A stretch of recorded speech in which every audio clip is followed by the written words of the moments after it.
Alrighty, today is a bit of a special day, I guess, because for the first time in a while, I'm not doing floor Victorian. And you might be asking yourself, like, Timmy, how do you decide what you're gonna do in a training? I mean, I've decided these days, or I have these days, in my routine, pull skills, push skills, whatever. So how do I decide on the day what skills I'm actually gonna do? Why do I decide the day that I'm not gonna do the Victorian? And the truth is, I don't really have like a system, right? I do this by feel.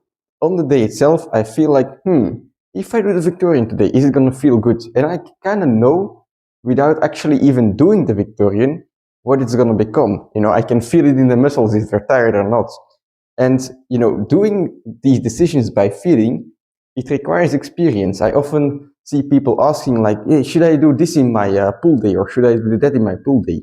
The truth is, it's most likely based on the day itself or how you're feeling. Like one day it could be that it could be better that you're doing pull-ups, and the other day it could be better that you're doing rows. And you get that experience by just doing stuff. So don't get me wrong, it's good that you're asking advice to people and trying to get information, but the most answers that you're gonna get are just coming from trying things, right? So even if you get an answer of, yeah, you should do pull-ups, sure, you can try those pull-ups, but if you feel on a certain day like, oh, today I shouldn't be doing pull-ups because they're especially weak, well, then listen to yourself, listen to your body, because you know yourself best. You know your body the best. And if you have like a coach and he's saying you should do this and that, like don't just accept everything without questioning it. You can question your coach. That's why he's there, he's there to give you information. So for me today, I feel like if I do floor Victorian, I'm not really going to make any progress. It's not like a main goal of mine to do the floor Victorian. It's more like a side quest. So I'm not going to do it. And instead of that, the impossible dips do feel fresh because I didn't do them last time. So I'm going to do the impossible dips as a main exercise today. And then after that, even though, my front lever muscles are also still kind of tired, I am going to do some front lever because the front lever is my main goal, Like the exception of, going by feel on whether you should do a movement or not is if that movement is like your true goal, like actually doing the movement is your goal, the strength is your goal, well then you're gonna have to go out of your way sometimes and do some exercises anyway. But yeah, right now impossible dips, since it's my first exercise, I'm gonna warm up with the biggest band first and then go on from there.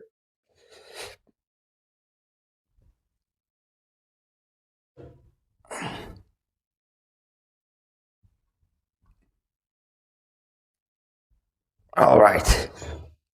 If today everything feels good, I might go up to some impossible dips without any assistance, maybe even a more difficult variation, or just trying to get as clean reps as possible. We'll see.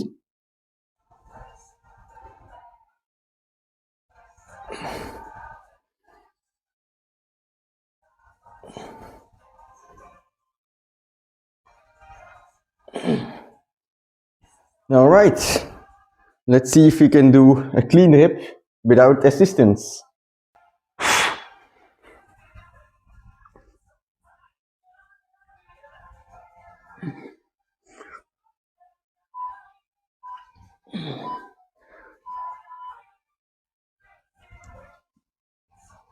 All right, I don't think that was too bad.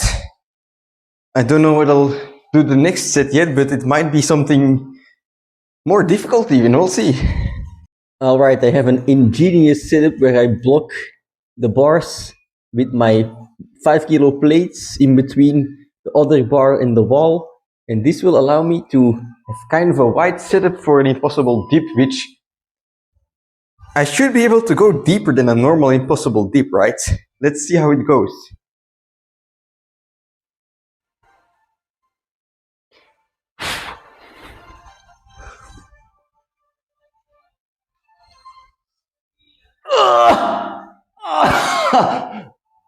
I gotta go more backwards. But this is fun, right? I mean, this is calisthenics. Calisthenics just allows you to fuck around with so much stuff. I'm gonna give this one more try, but go to the back of the bars and just see how deep I can go. That's what, no, that's not what she said. Right, the setup is even a bit wider now. I switched the plate for smaller plates. Let's go.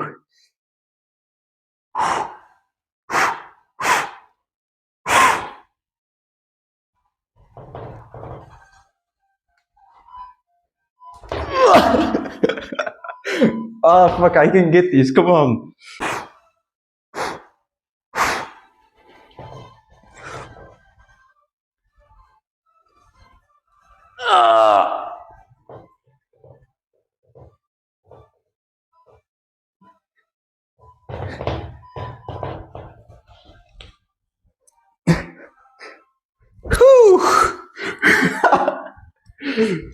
All right, so I'm not gonna argue that the last set here was the most healthy option for my shoulders, but it damn sure was the most fun option. Holy shit. It's not a perfect, deep, impossible dip, but I feel like if I can improve this, it's gonna be so much fun, for combos as well. So what I'm gonna do, last thing right now here is just a max sit, balling out on normal impossible tips, and then move on to some banded assistant stuff again.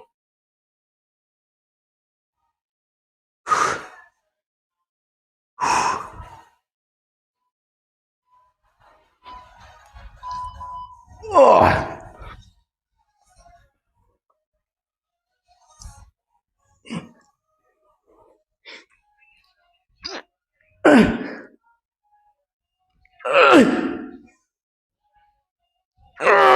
Fuck! I lost more strength than I thought. Alright, now I'm gonna use some banded assistance to smash out some sets with high reps, because otherwise it's just tendonitis waiting to happen. So let's go.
Alright, impossible dips done. Insane triceps pump.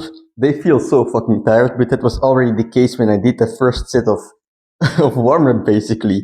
Like, impossible dip, it's so heavy on the tricep, it's insane. Anyway, now I'm gonna do some front lever pull-ups, just a couple of light sets, 2 to be exact.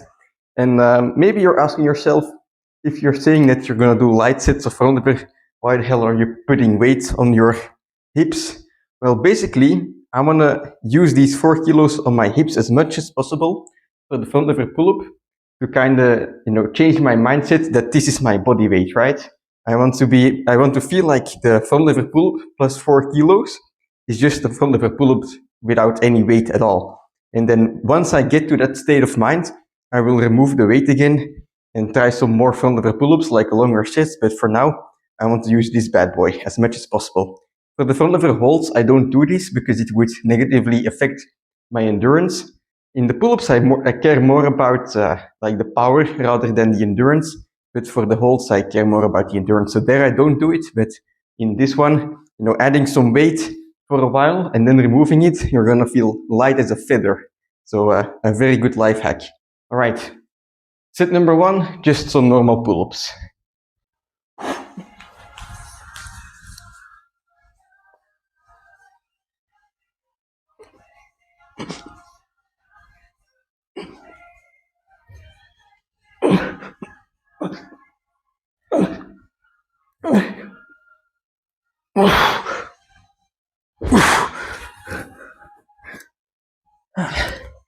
Weaker than I thought. All right, one more set. Wide pull-ups, and then we're done for the day.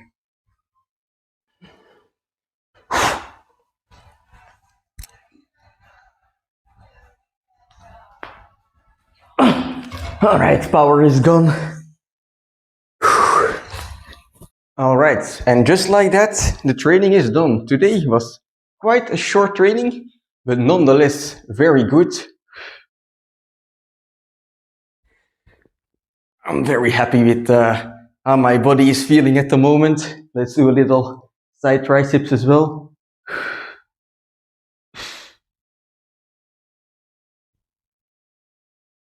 Yeah, my triceps is very tired at the moment, which is to be expected after all those sets of impossible dips. And let's just say the front lever is not easy when your tricep is basically gone. I mean, the impossible dip, it's not like an isolating movement. It uses rear delts, upper back muscles, even the lats. It uses all of your posterior chain muscles as well. But still, the front lever was quite hard after that. But anyway, in the beginning, I was talking about how you can decide your trainings by how you're feeling on the day. You can kind of adjust your training. I mean, it's good to have a plan, right? I do have a plan. I have this 6-day cycle of trainings that I follow, but within those trainings, I'm quite flexible with how I approach it. I decide on the day how I feel and what I should do according to it. And many people, they ask like, oh, should I structure my training this way or that way? But the truth is, you have to find out for yourself. I mean, one of the greatest advantages I would say about calisthenics is that you have so much freedom. It's such a free sport. Not only like can you be creative with your set itself, like for example, doing combos, which is fun, right? You can be so creative, but also like the way you structure your sets, the way you structure your training. Like calisthenics has way more like methods I feel like of training. Like you have EMOM, you have pyramid training, you have the normal 5x5, you have just combo trainings. You have so many different styles that you can use to your advantage. So basically, you have so many tools in your toolbox that you can use for any given day. And of course, it's great to ask yourself, like, oh, what is the most efficient way? But the truth is, like, the best training for you will also depend on the day, right? Because one day you're feeling great and you can do everything that you want, you feel like, and the other day you're not feeling as great. So you might have something like super tough planned, but if you feel like shit, you'd really do it on the day. So, I mean, the greatest answer lies in experience, If you want to find out if something is a good idea, usually the best way to find out is to fuck around, right? You just try it, and then you will feel it within your body, how you will feel how your body reacts and if it was a good idea or not. So I would just say, don't worry too much about what's efficient because you will learn it along the way, right? Take a simple routine and be flexible within that routine. And along the way, you will find out, oh, if I do extra tricep work, then the next day I might not be able to do planche or something like that, right? That's just an example, but you will find out so much stuff about recovery in your body and how your body reacts, which is very important if you want to do this the long term, right? And I hope you want to do this the long term because that's how you get results, and the longer you do it, the more fun it becomes. So yeah, that's it for today's training. Very happy with the impossible dip, like the deep one, even though it wasn't perfect yet, but it was just so much fun to try. And I'll definitely give that another go in the future. So tomorrow is going to be a leg day. It's going to be hamstrings. Hope to get a little stronger, just like I've been doing in the last couple of weeks. And yeah, I'll see you then.